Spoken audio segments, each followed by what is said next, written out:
দেখেন, জীবন থেকে পালিয়ে বাঁচা যায় না।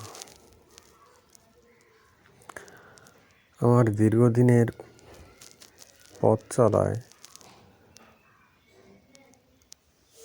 একমাত্র নিজের ভিতরের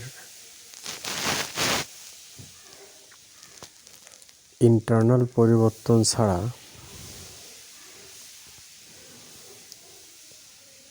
যদি আপনি অন্য কোনো আশা করে আধ্যাত্মিকতা করেন, তাহলে এটা একটা চরম বোকামি এবং নিজেকে ধোঁকা দেওয়া।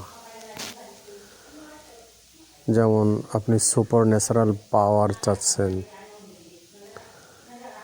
আপনি থার্ড আই ওপেন করতে চাচ্ছেন, আপনি পরলৌকিক বা পরকালের কোনো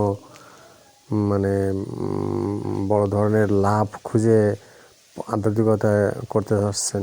এ ধরনের আশা করে আধ্যাত্মিকতা ভিতরে ঢুকে নিজের জীবন থেকে পালিয়ে বেড়ানো, এটার কোনো মানেই নেই। আপনি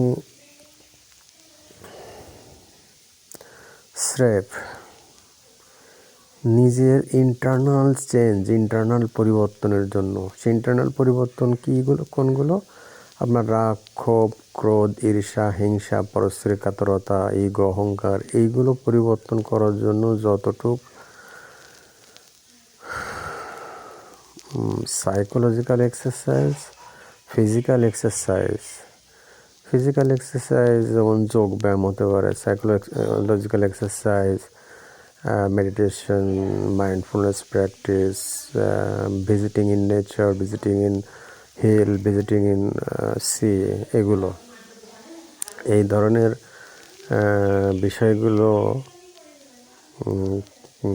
প্র্যাকটিস করে নিজের ইন্টারনাল সাইকোলজিক্যাল যে ব্যাড হ্যাবিটগুলো আছে সেগুলোকে পরিবর্তন করার জন্য ছাড়া যে কোনো আশা নিয়ে ওইগুলোর ভিতর অতিরিক্ত ঝুঁকে পড়া, আধ্যাত্মিকতায় ঝুঁকে পড়া, এটার অ্যাকচুয়ালি কোনো মানে নেই, কোনো প্রয়োজন নেই।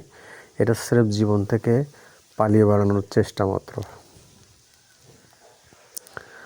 হ্যাঁ, আপনার প্রেজেন্ট মোমেন্টে থাকার প্রয়োজন আছে। আমি এর আগে অনেকগুলো ভিডিওতে বলেছি, প্রেজেন্ট মোমেন্টে থাকতে হবে। প্রেজেন্ট মোমেন্ট হচ্ছেন আপনার উপভোগের মোমেন্ট। আপনি যে জীবন চাচ্ছেন, আপনি যে জীবন উপভোগ করতে চাচ্ছেন, আপনি যে জীবন থেকে না পালিয়ে ভোগ করতে চাচ্ছেন জীবনকে, সেই জীবনটাই হলো প্রেজেন্ট মোমেন্টে। তো সেই প্রেজেন্ট মোমেন্টে থাকতে হবে, এটাই জীবন। কিন্তু বাকি আধ্যাত্মিকতা স্রেফ জীবন থেকে পালিয়ে বেড়ানো ছাড়া আর কিছুই না।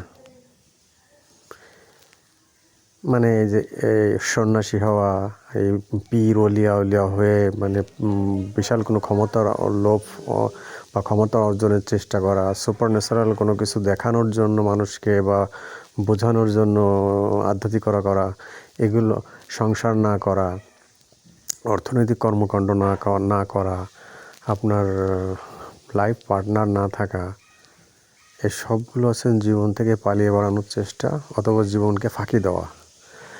জীবন এক প্রাণবন্ত উপভোগের বস্তু, এটাকে উপভোগ করতে হবে, এটা ছাড়া এর কোনো বিকল্প নেই। আর তার জন্য আপনার ভিতর অবশ্যই আশা থাকতে হবে, আকাঙ্ক্ষা থাকতে হবে। আশা আকাঙ্ক্ষা না থাকলে কখনোই জীবন সুন্দর হয় না। তবে আমি বারবার বলি, কখনোই এগুলো এক্সট্রিম পর্যায়ে করা যাবে না। সবসময় মধ্যম পন্থায় অবলম্বন করতে হবে। এক্সট্রিম পর্যায়ে আপনাকে আপনার জীবনকে আবার আঘাত করতে পারে। আপনি যে জীবনকে উপভোগ করতে চান, প্রেজেন্ট মোমেন্টকে উপভোগ করতে চান, সেই উপভোগ নষ্ট করে দিতে পারে, ক্ষত বিক্ষত করে দিতে পারে। সুতরাং মধ্যম পন্থা অবলম্বন করতে হবে, আকাঙ্ক্ষা থাকতে হবে, জীবনের প্রতি আশা থাকতে হবে। কী ধরনের আশা? আমার একটা প্রাইভেট কার কিনবো, আমার ছেলে মেয়েদেরকে ভালো লেখাপড়া শেখাবো, জীবনমুখী যে আশাগুলো থাকতে হবে। আমার হেলথ ঠিক রাখার জন্য আমি জিমে যাব, আমার মানসিক অবস্থা ঠিক রাখার জন্য আমি পাহাড়ে ঘুরতে যাব। হ্যাঁ, আমি জ্ঞান অর্জন করব, আমি গান শিখব। এই যে দৈনন্দিন পার্থিব জীবনমুখী যে আশা, এই আশা আকাঙ্ক্ষা থাকতে হবে। অর্থনৈতিক কর্মকাণ্ডের প্রতি আশা আকাঙ্ক্ষা থাকতে হবে। এটাই জীবন। এর বাইরে যারা জীবনকে খুঁজে বেড়ায়, এগুলোর বাইরে যারা জীবনকে খুঁজে বেড়ায়, মূলত যারা জীবন বিমুখ, জীবন থেকে পালিয়ে বেড়ানোর চেষ্টা করছে এবং শেষ পর্যন্ত নিজেকে ফাঁকি দিচ্ছে, এটা ছাড়া আর অন্য কিছুই নয়।